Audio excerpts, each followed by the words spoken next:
Përmbysja e kursit të euros ja u zhduku fitimin dhe i falimentoi njëra pas tjetrës këto industri. 10.000 punëtor të këtyre industrive, mbi 100.000,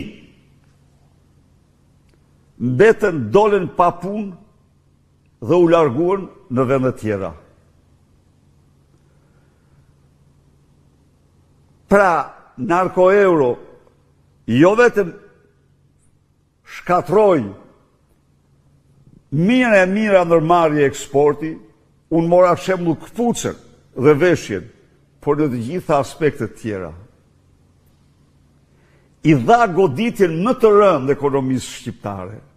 Një ekonomi që nuk eksporton është ekonomi që nuk prodhon. Eksporti është treguesi më i fortë, më i rëndësishëm i prodhimit të një vendi. Dhe eksportet ranë në pikjat.